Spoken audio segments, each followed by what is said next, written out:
Look at me.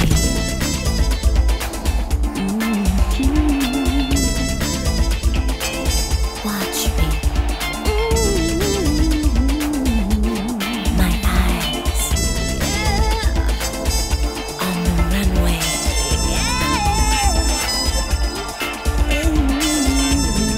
Watch me.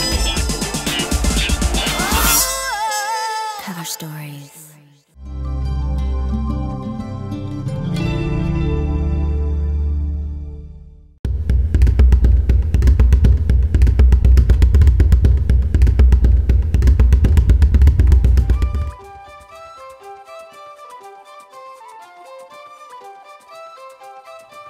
Mike Bunn is possibly Ireland's best-known fashion photographer. Mike grew up and was educated in London, England. His first introduction to photography was as a small child. He would sit at the bottom of the stairs where there was a beautifully carved chest from Burma. Inside this chest was a veritable magic carpet ride to Africa. His mother's photographs of life in British East Africa. Photography was ingrained in Mike's blood. I came on a trip to Ireland.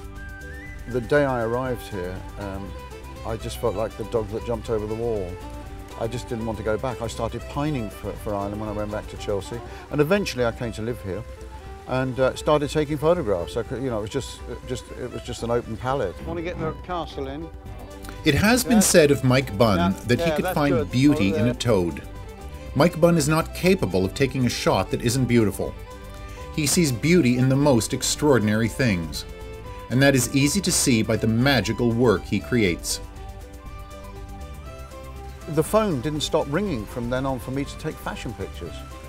And I suddenly realized that for me, whether it's photographing a woman or a fella as a model, or for that matter, a landscape or a food shot, it was all the same. I was suddenly realizing that the fashion had made me a better photographer because I was now learning in my studio a discipline which I had control of, which I could then go out and use in the field.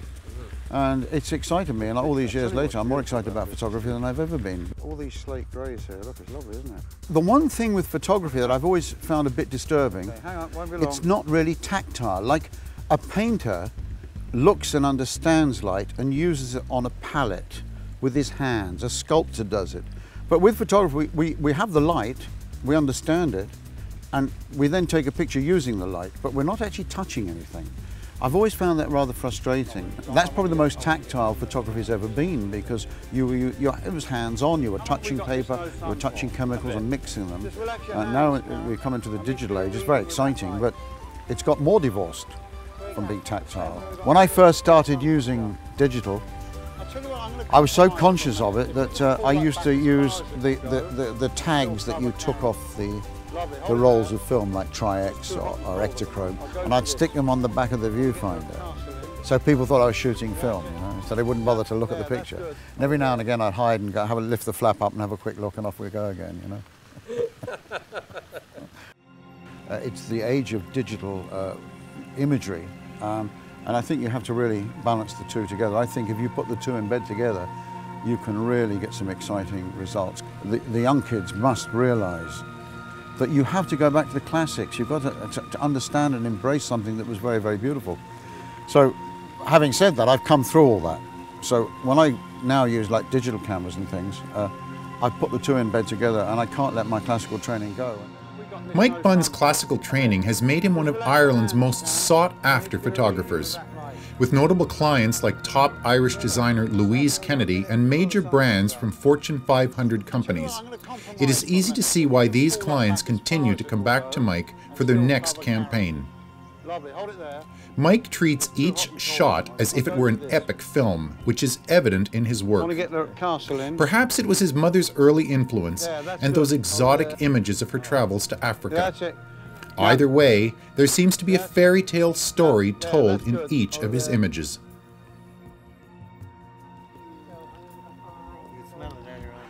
Okay, this is what we're doing. Karen? We're going on the boat. The people going in the boat is Frank, me, Costello, myself, We had an idea. We were going to do maybe a shot of the sun coming around the castle, the boat shot, with Karen at first light, because the sun does normally come up round there. But all hell broke loose, because the minute we wanted to do it at 7 o'clock, we all rendezvoused at the boathouse opposite the hotel, and it started to rain. And out came the umbrellas, so we thought, oh my God, you know.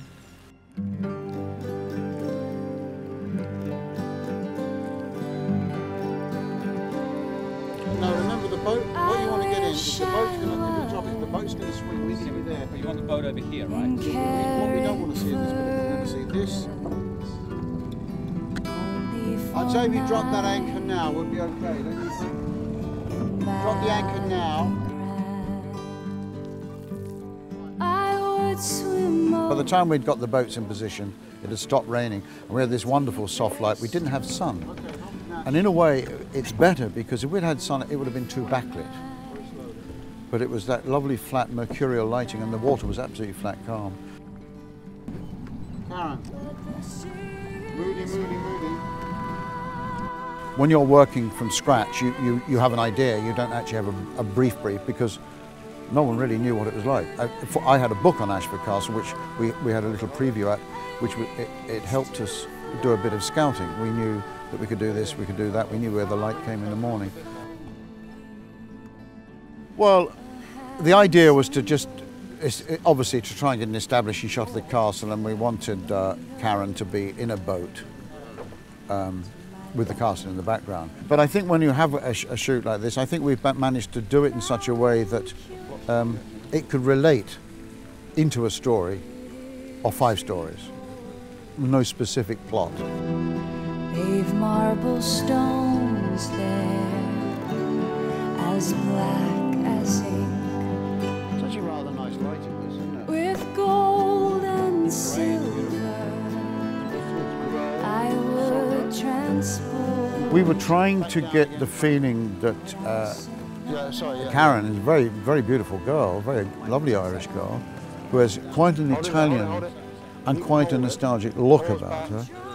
That she felt comfortable. This was her environment, whether it was the boatyard, whether it's standing in a passageway in the hotel, or whether she was in the grounds. I think it was to try and make it look as though she was part of the environment without overtaking it and it overtaking her. And I think we managed to do that. My days are over.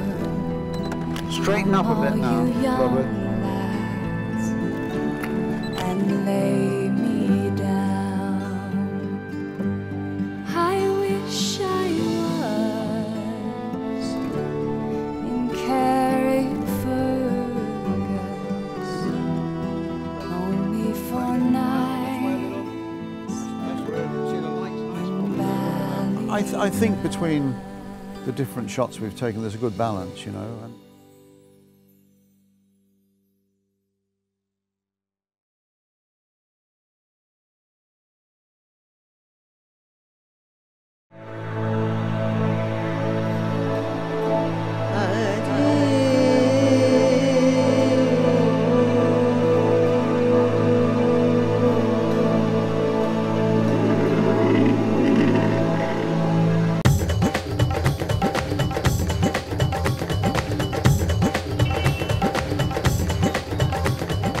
Colston Julian was born and raised in Bombay, India, now Mumbai.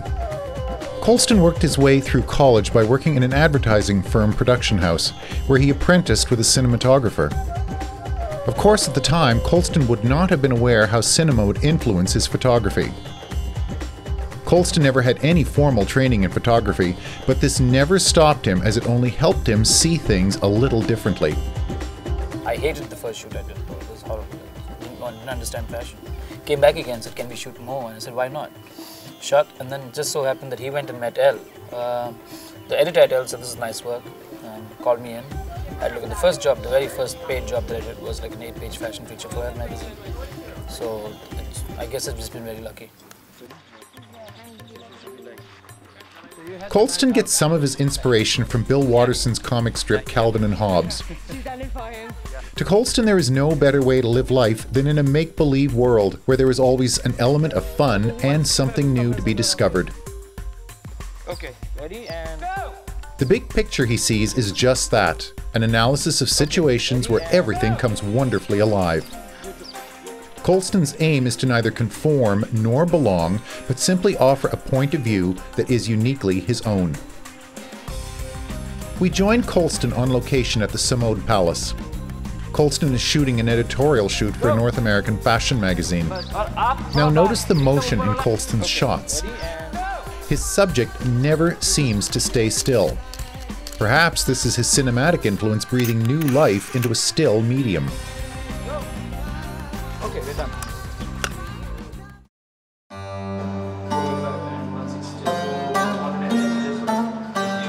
You want to keep your right foot on the chair?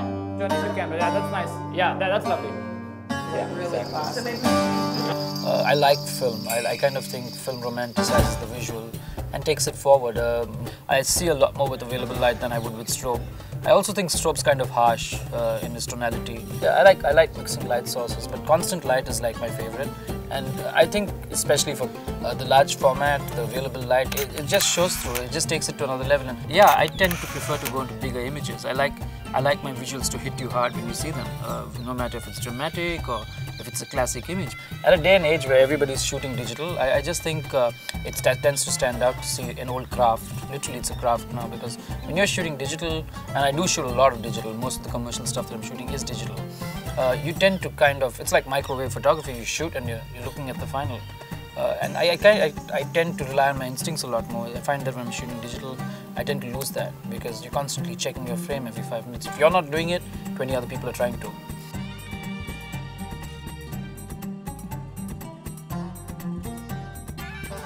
There's a human element with film. There's a guarantee that will happen in terms of a mistake or an error that will come through when you're shooting film, simply because you don't know what's going to happen to it. And I think that's what makes each image special, the whole process. Another light from here. They're going in there. Yeah. Can we have Kitty? Send the girls here.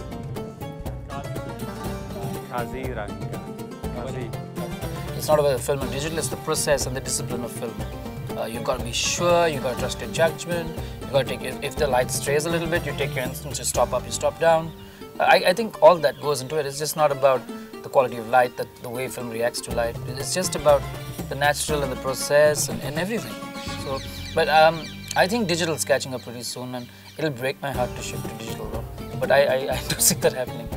I also see myself shooting various formats. I think I would get into film at some point, not for a full-time purpose, but just to experiment with the medium. Being a photographer, you'd always want to see a motion picture. I sometimes, like the whole story we shot for FQ, I can see it. I can see the girl running. I think in terms of motion, most of the times because I get a lot of inspiration from film. So I do see a gradual transition to film, come back to stills.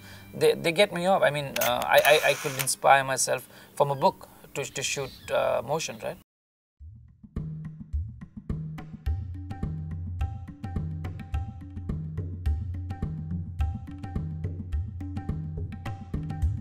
Let's go, come. 60 and okay, look, let's go, come. 60 and okay, look, let's go, come. 60 and okay, look, when you come closer, we'll have to move the light. Beautiful. Again, my dearest, go. Yeah, nice. Just close your eyes and look. Look like you're just shocked you're seeing somebody. Go. Softer, softer. I mean, I shoot a lot of editorial. I love the editorial work I shoot. So I'm just so excited to see it. Beautiful. I can hardly wait. Again, my dear. I think we're working on two stories. We're talking about a woman that lives with her husband in this palace, and is kind of bored, but she's kind of, well, she's in a wicked kind of way seeing somebody else. So she's getting back. She's guilty. I think the opening frame says it all, where she's looking over her shoulder. She kind of had the night out. She's guilty about it. She's looking back just to make sure nobody's seen her.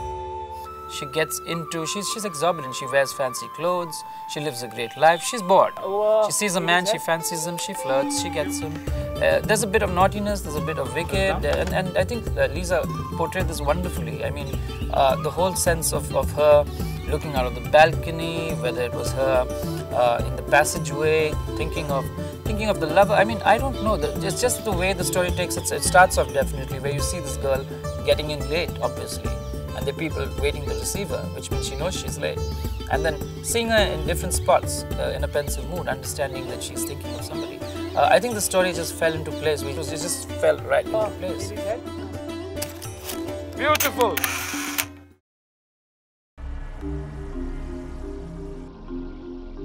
The story goes of a man outdoors to himself. He's an outdoorsy person. We're starting shooting him at the tent, and we're going to move forward, shoot him on an elephant which is just landed in from Jaipur.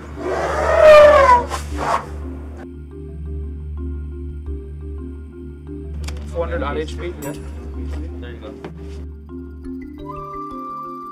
I think the way I look at it always is I always like to work with people that I'm comfortable with. I always like to strike a rapport so I can, if I feel that I need to say something, I can come out loud and say, listen guys, this is what we need to do, this is what the shot needs to say, because further down this is where it's going. And I think as long as your communication is right and you can get the talent to think the way you're thinking and create the atmosphere that you want to get it into, you're half the way there, because your talent's already saying, okay, this is what he's trying to do, right? And I always try to make it a point where I say, okay, so let's get away, come back, and it's just not a still, it's about getting the motion into the picture.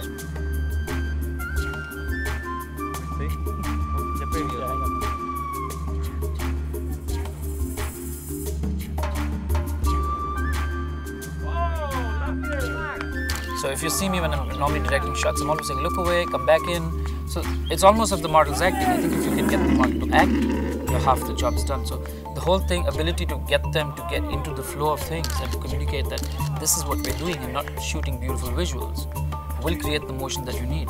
And I think that's the base.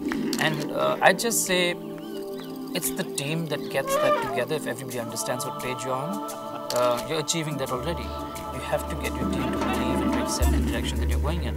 And in the case of our story, I think everybody not only did that, but also added on to it in several layers, which is just showing, if you look at all the Polaroids, I mean, it says it there. I'm so excited I see the story before it's out.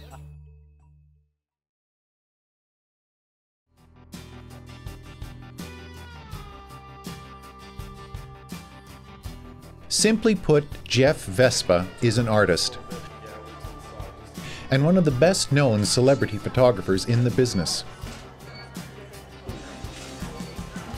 For many years, Jeff has built a rapport with many of Hollywood's elite. There is a trust between Jeff and his subjects, which is essential when considering the time constraints that Jeff has to work within.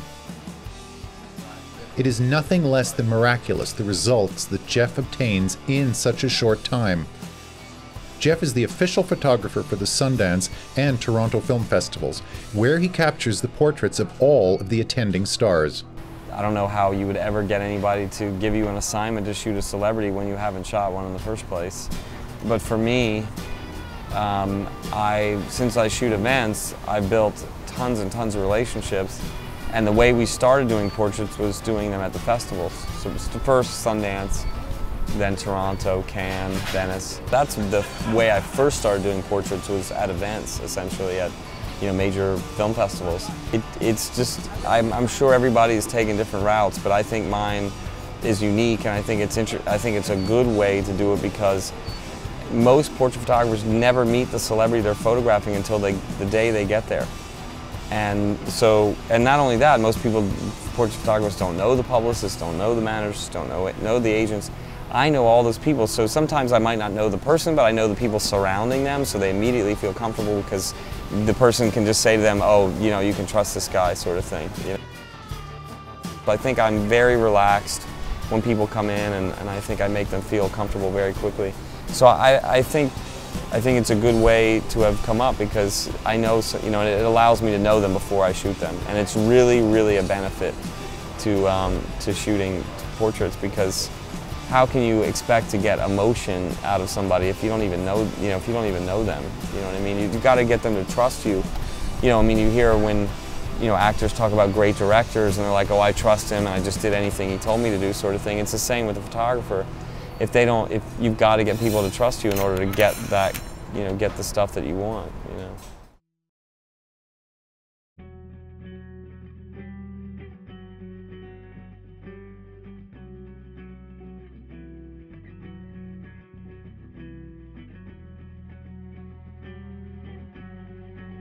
Isabella Rossellini, yeah.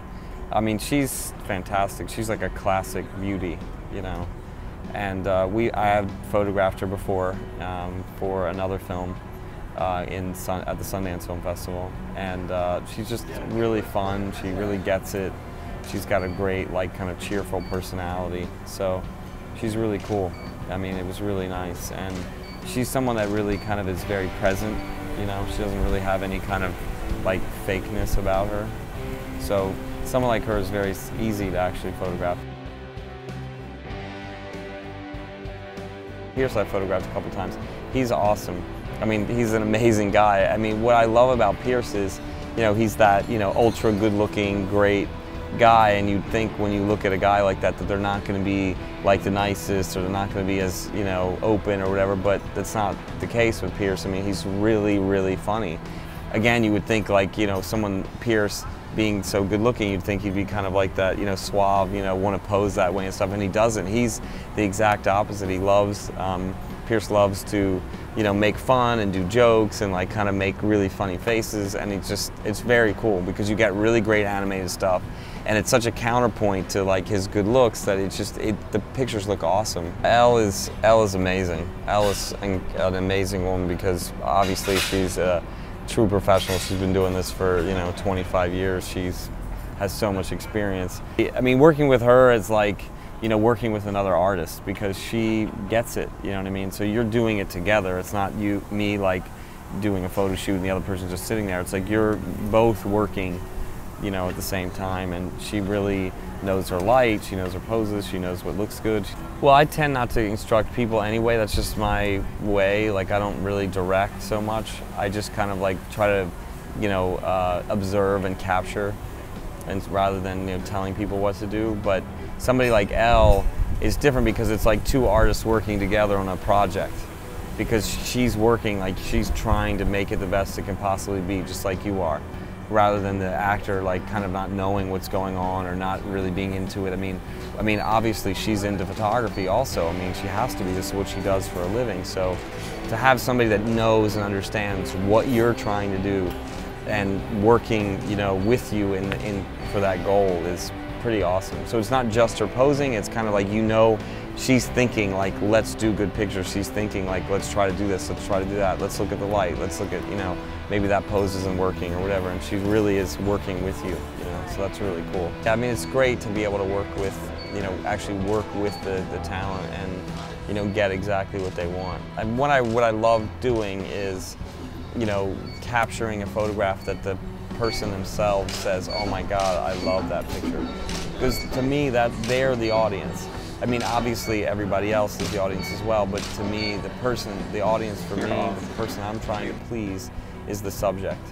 Because I really try to capture people, you know, for who they are. You just try to look for genuine emotion. I mean, that's really what, you know, what any art is about, is trying to capture, you know, or convey some type of emotion, you know, some kind of emotion, and that's what I look for, you know, so people have a connection and an emotional response to the work.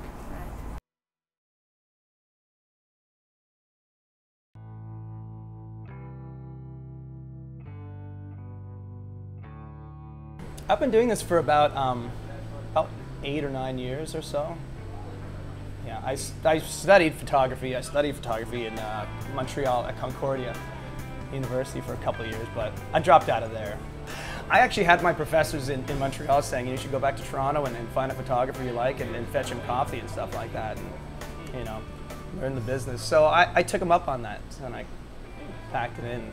Assisted for a little while, but then I, you know, got a break shooting some catalog. Next thing you know, I was shooting like for JCPenney and all these. The fashion industry should be grateful to Paul's professors that he heeded their advice and gave his passion a shot, as Paul has a fresh look that shows in his work.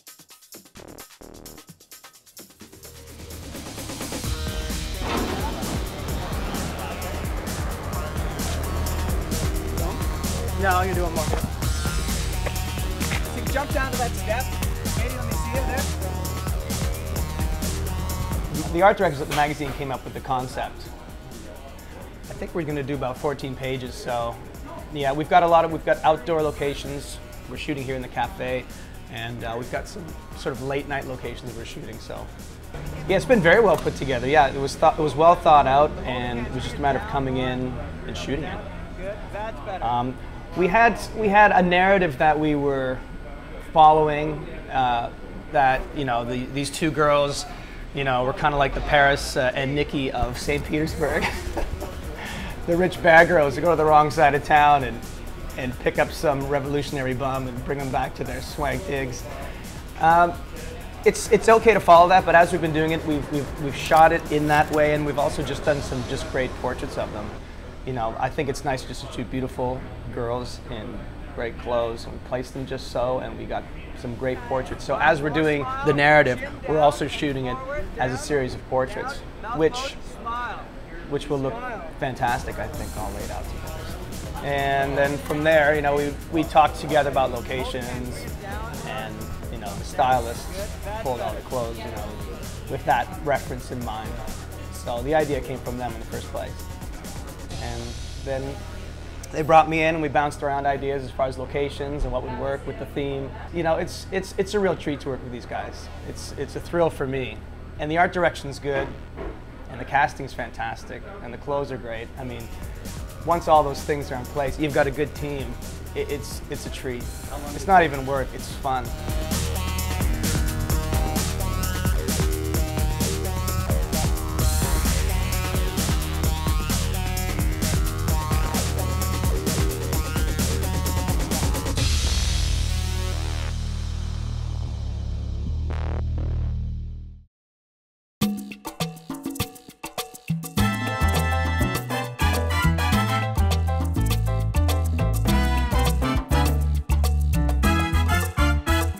The casting process in this case was done through email. It changes job to job. Oftentimes we'll do a casting and I'll be sitting there as well.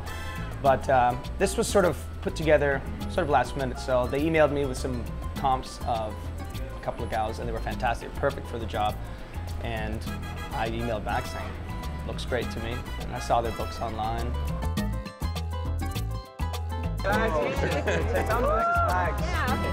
They can go on the ground.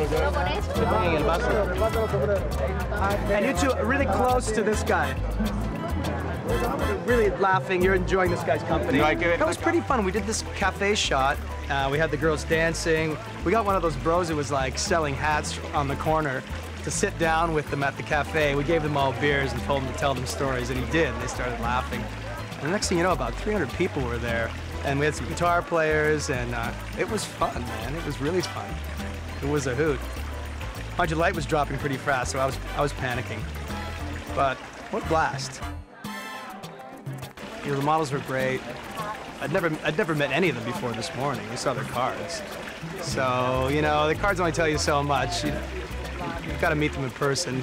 But, they move well, are they good people, they interact with each other. We needed these guys to really make like 4 good friends.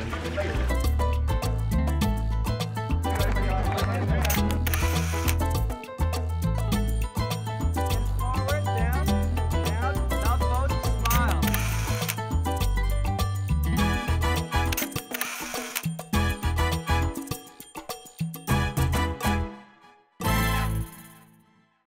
Today we went down to look for location, and we came across this great little corner, had a little bistro and a little cafe, and there was a guy selling books, and it was super charming, and so we figured, well, let's shoot here. And this woman came walking by carrying like bananas and mangoes on her head. And we did a really great shot. I think it was one of our best shots. This little portrait of her with the other guys in front of this little doorway. And it's a little smile. Not too hot, not too sexy, more just fun. Okay? We haven't shot anything yet. Okay. That's beautiful. Okay, well, as far as knowing if you have, the shot, the magic shot, Yeah, sometimes I do. Sometimes, you know, you just know it fell together. Everything fell together now. We're all giggling and screaming. I am. We're done? Yeah, I think we got that. Okay, super. And you know you've got it. But, you know, quite often, something that seems, thank you, something that seems mundane, you know, and maybe forgettable, later on you've got the contact sheets in front of you, and you just think, wow, this was the shot. This really blew my mind. Other times they'll shoot something and think, you know, it would really just went to hell, you know, nothing looked good. And, you know, weeks later we'll get the film in front of us and think, man, this is it, this is the shot. And oftentimes, you know, those have been covers. You know, sometimes you use a clip test, you know, you just run one frame of a roll in the lab just to see if the rest of the, you know, the rest of the roll needs whatever kind of processing time. And often that little clip test is the one, it's the shot. So, yeah, often you'll know, you'll really think that you've got it, or you know you've got the shot, and more often than not, I'm surprised by the ones that, you know, seem to have slipped by.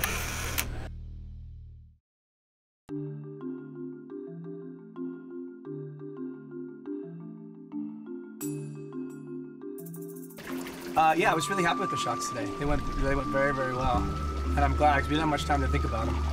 So we did the entire story in 2 hours. It stopped raining, so we decided to go to the island to do that yacht shop. Just went down there with the yacht. And the sun came out of nowhere. More straight to us, Philip, straight. Turn this way. And lean a little forward. Okay, here we go. Great, thank you. And it was great. It was great. It looked beautiful, and then take a step. Like with this little tiny window, and we managed to get our shot. Straight to us. So that was good. And lean a little forward. Okay, here we go. The concept was pretty simple. They were just strong single shots, no variation. Get the shot we want and shoot it. We weren't shooting any incidental shots. There was no narrative going on. It was just 5 strong images. So it was easy to find our spot. Felipe is great. I think it was just a strong look. Drop him in and the shot was damn near shot itself. It's a real treat to work with a talented model that gets it, understands what you're doing, and they move so well. It's acting and it's dancing. So much is involved with it. And it's a real treat to work with a good one. You know, some models are a little bit inexperienced, but you know what, you just get to direct them. Sometimes you have to place them just so. And it takes a bit more work, but we always get our shot.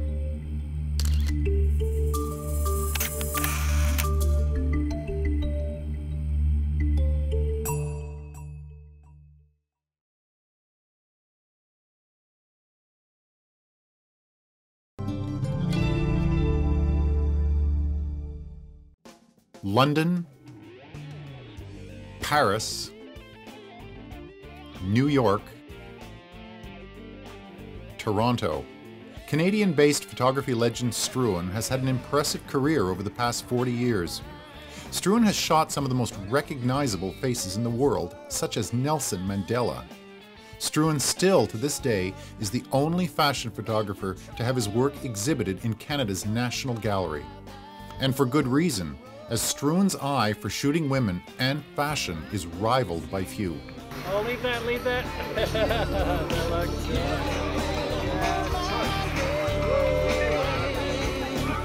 looking over the top, straight ahead.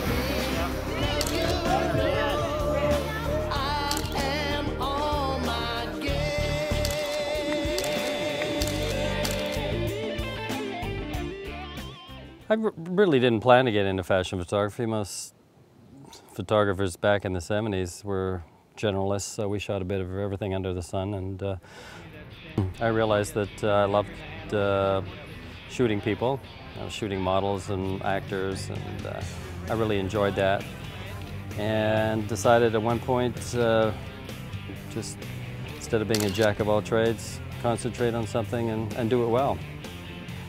I like things that are exotic, probably more on the erotic side. I love the sensuality of the women in my shots, so I love to bring that out. And a lot of it's how much I can get away with in terms of the personality I'm working with. Well, fashion is all about creating a style. I think a lot of us search for that. We start taking pictures and then we realize that we're doing it maybe subconsciously. A lot of my European background gave me a little bit of a European flavor to a lot of my shots. I love doing horizontals because I love incorporating backgrounds. And that led to, obviously, wanting to see women. It's a bit like window shopping, wanting to see women doing certain things in front of the lens. And I'm probably a bit of a romantic, so a lot of that comes into my shots. And I see women as beautiful creatures, so I love to sort of pull a lot of that out. And you want to try and hopefully capture some of that when you shoot fashion. So a lot of what the style was created by a mix of the two. My view on life, which probably isn't real. Fashion isn't real. I think after several decades of shooting this, you become a little tougher on yourself, and like you say, been there, done that, done this 100 times. You know, how am I going to up the ante? It's always upping the ante, and it's got to be very avant-garde. So you do have to be edgy, and you've got to, I think, even scare yourself a little bit. If you don't scare yourself, as I say, if you don't screw up, you're not really trying hard enough. So the whole idea is to really push the envelope as much as you can. And eventually you find your style, and that changes as you get a little older. You see life a little differently, so that starts to get incorporated into your images. Many of his images have a narrative quality to them. His black and white work has a film noir style, stark, deeply shadowed, and evocative. He breathes life, emotion, and passion into each shot. Struan is a much sought-after award-winning photographer who has won Clios for his advertising work. Facing me a little, with the face towards me, yes. Well, when I started out shooting fashion, obviously it moved from doing models, comps, and actors' headshots to doing magazine work. I suddenly realized, though, when it came to advertising, that for the same shot I did that beauty shot for a cover, I could be paid about 10 times more for an advertising shot. But once you get into editorial, you can open up a little bit, and they hire you to do what you do best.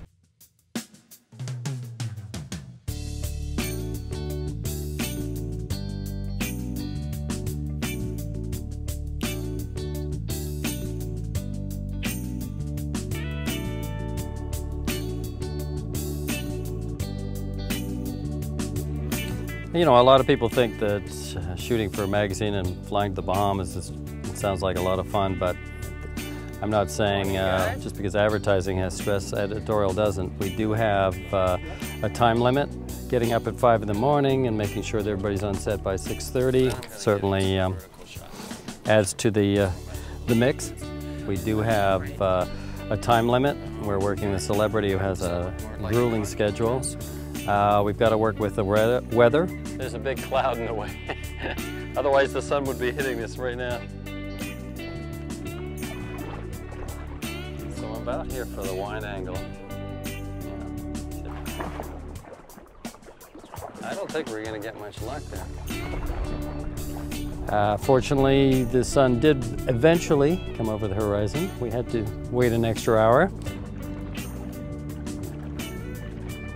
For a magazine, there's always a little eye candy shot that you want to do for an opening page to establish the location and the personality you're going to be shooting. And we had India Hicks in this tree in the middle of the water. A beautiful eye candy shot. Can somebody order some wind? Just a little bit.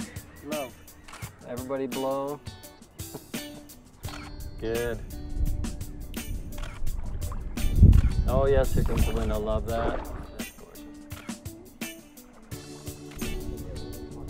We got you. And then the second shot decided to change the outfit, make it a little more colorful. We threw in an umbrella and sort of pumped up the color in the shot, so it had a bit of a contrast. Okay, here we go again. Beautiful. The sun did come up eventually, otherwise we would have had to do it the next morning. So all of these time restraints do factor in. I like to face stuff like this. That is beautiful. Let's try this. We'll start here. So shooting India was, you know, a delight, and obviously being in the Bahamas, and we had the luxury of, you know, some beautiful scenery. It's just the thrill of getting those, you know, the magic hour and the light, and the subject matter that we had, as you'll see by the shots that we took, certainly is the magic you're looking for.